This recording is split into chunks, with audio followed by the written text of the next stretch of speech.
Welcome back to the Practical NLP podcast with me, Andy Smith.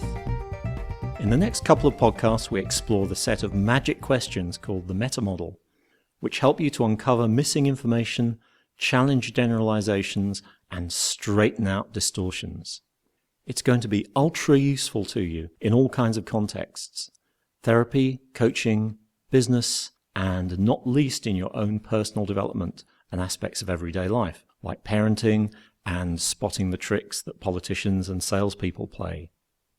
So, bearing in mind the hierarchy of ideas from podcast 34, you'll remember that chunking up takes us to a more abstract level and into the realm of concepts, ideas, and nominalizations that could mean different things to different people. Chunking down takes us to a more specific level, to concrete things and actions that we can compare with our sensory experience of things and actions in the world around us. This podcast is all about how we chunk down to get more specific. What we're considering now is how we chunk down to get more specific, using a set of questions called the Meta Model. The Meta Model was the first model created by Richard Bandler and John Grinder, the founders of NLP. It was originally modeled from the questions that the great family therapist Virginia Satir would ask her clients when she heard signs in their language that they were operating from some distorted beliefs or making sweeping generalizations or leaving out some important information. What they found was that by using these meta-model questions, Virginia Satir, in the nicest possible way, could cut through the distortions, deletions, and generalizations and get to the real issues at the heart of the client's problems. Getting more specific enabled the clients to compare the problematic areas of their maps of the world, the parts that said, "Here be dragons," or were just white spaces, with their own sensory experience. Often they realized that the beliefs they'd been operating from for years, unexamined, actually were no longer true, that there had been examples of them being able to do things that they thought they couldn't, or that there were exceptions to the sweeping generalizations that they were a bad person or that they could never change. Bandler and Grinder realized that what they modeled from Virginia Satir, essentially a field guide to how to spot language patterns that indicate distortions, generalizations, and deletions, and questions to reconnect each of those patterns with the facts of the client's sensory experience, could be used by all therapists to get better results more quickly, whatever school of therapy they've been trained in. So they called it the Meta Model. Meta meaning over and above or about. Their guide to using the Meta Model is The Structure of Magic, Volume 1, which I highly recommend that you read. So you might be thinking, I'm not a therapist, how is this going to be useful to me?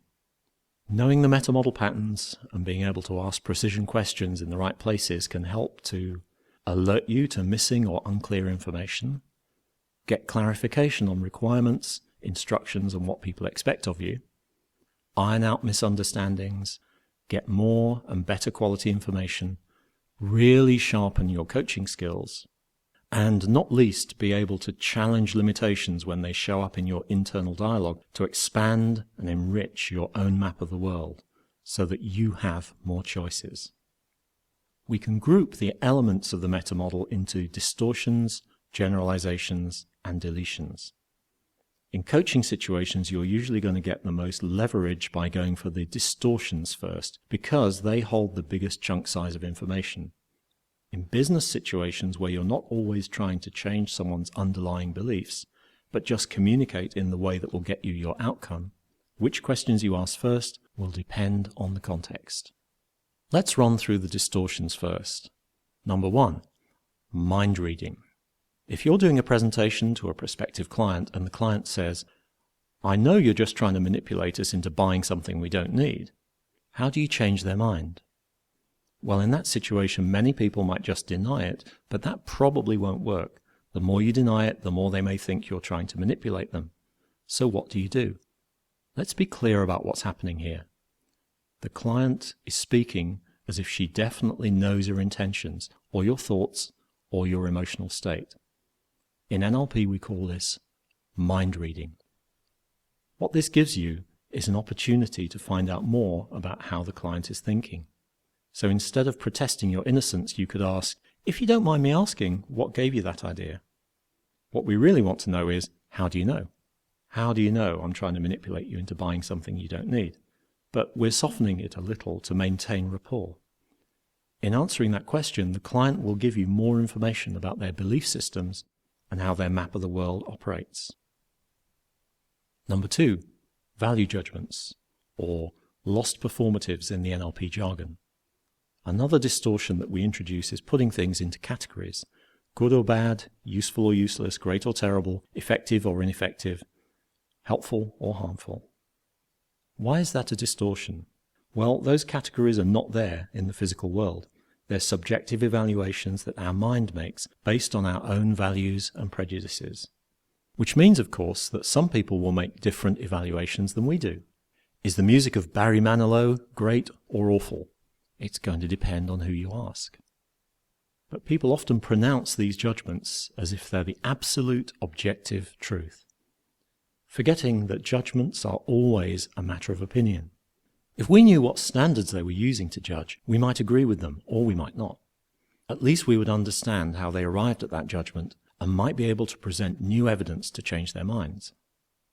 Notice that judgments like brilliant or hopeless are just opposite ends of a spectrum, and there are all kinds of shades in between. When people are in a strong emotional state, those distinctions disappear. They might say, he's a hopeless salesman, or she's a terrible manager, when a cooler, more objective assessment might place them nearer to the middle of the spectrum. Value judgments matter because they become part of your mental filters and can influence the views of other people. If it becomes generally accepted that she is a hopeless manager, anything good in her performance is probably going to be screened out by confirmation bias. So the question that you might ask yourself when you hear a value judgment is, by what standard are you judging? Or, how has this judgment been arrived at? That gets the speaker to look again at the evidence criteria for their judgment, and maybe open the possibility of change.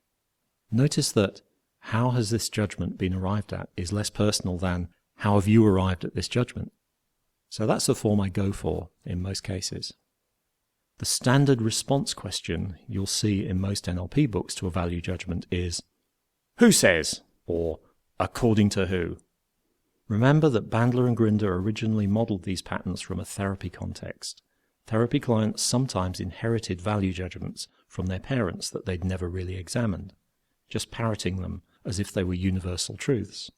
They didn't say, my dad always said I was good for nothing. They just said, I'm good for nothing. The original performer of the judgment had been lost from their statement, which is why the NLP jargon term is lost performative. I must say that even in the therapy context, whenever I've asked that who says or according to who question, the client usually thinks for a bit and says, well, according to me. So I found, by what standard are we making this judgment, to be a much more useful question, and even more so in a business context. Number 3, cause and effect. We've met the cause and effect relationship before in presuppositions, and the tip-off is exactly the same. The verb to make, or other words that mean the same thing. Essentially, this is a sign that somebody is not at cause. When people say things like, he makes me angry, or she upset me, or that woman's bangles clicking as she types are driving me nuts, they feel, for that moment at least, like the locus of control is outside of them, and other people or external events are responsible for the way they feel. Since the cause is outside of them, in their map of the world, they can't do anything to change it, so they feel powerless and stressed. In coaching for anger management, where people seek help because they don't have much control over their impulses, you get statements like, I had to hit him because he looked at me.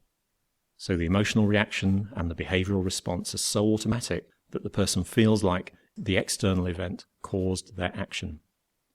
So if we were coaching that person, or even challenging our own internal dialogue if we say things like that to ourselves, what could we ask that could widen the gap between the stimulus of the external event and the internal response? Try this. How did that external event cause you to respond in that way? Or more simply, how does A cause B?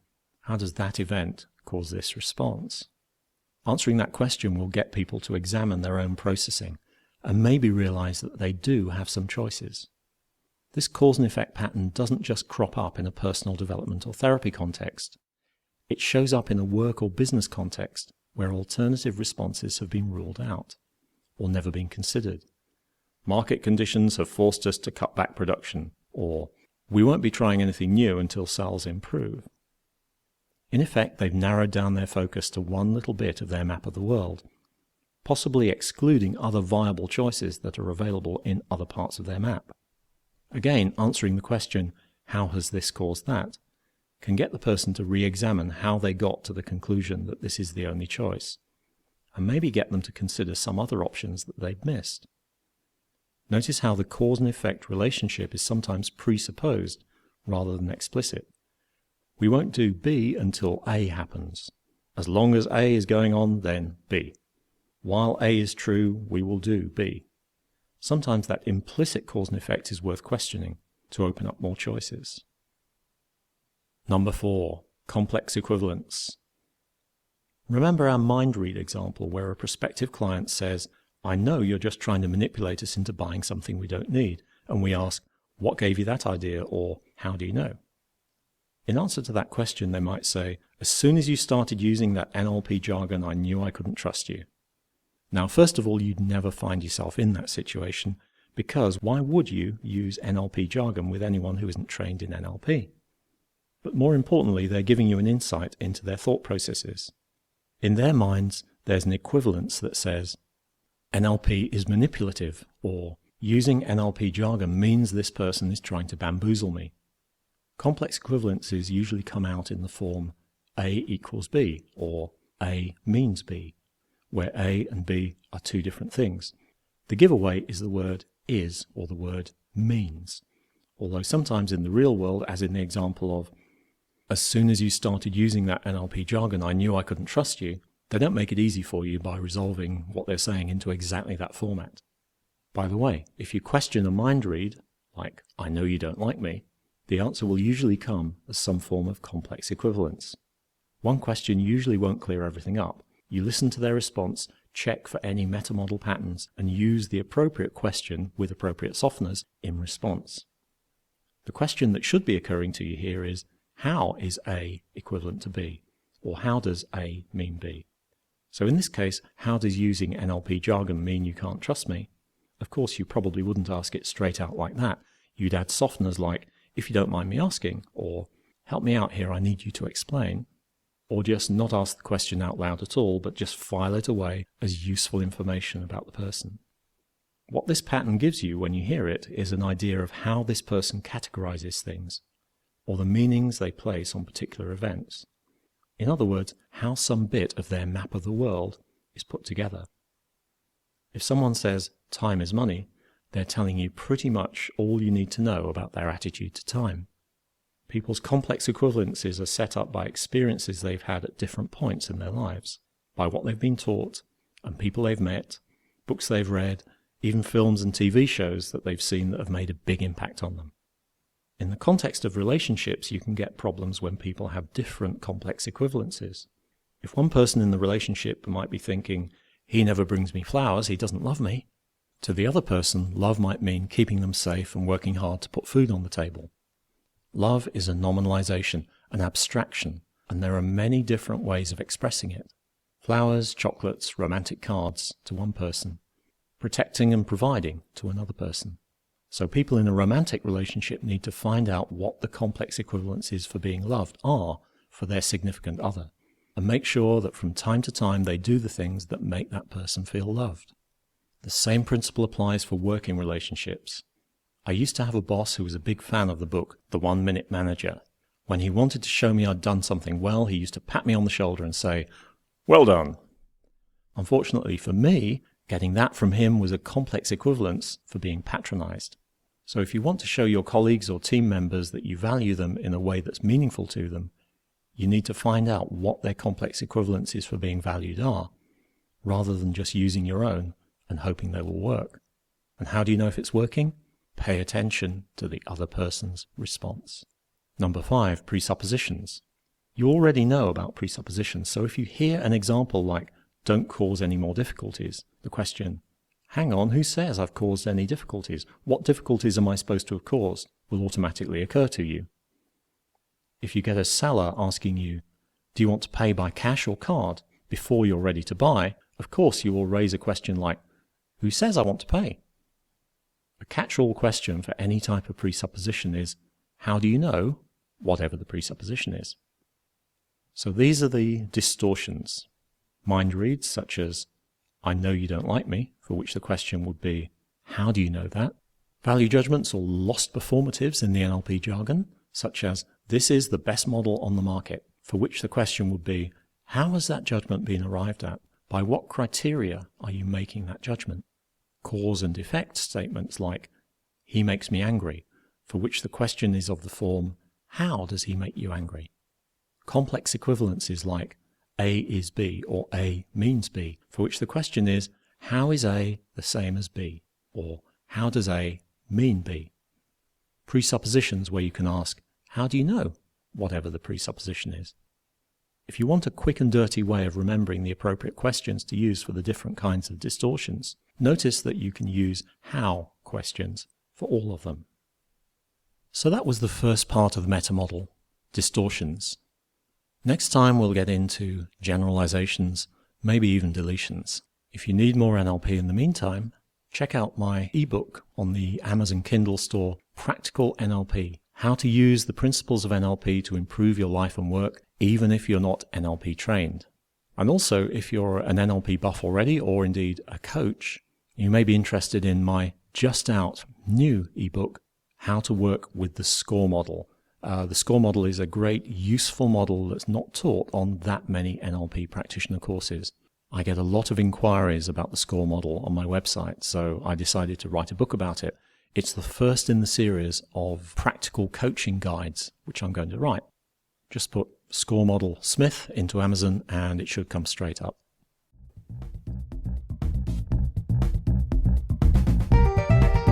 Okay, that's it. See you next time.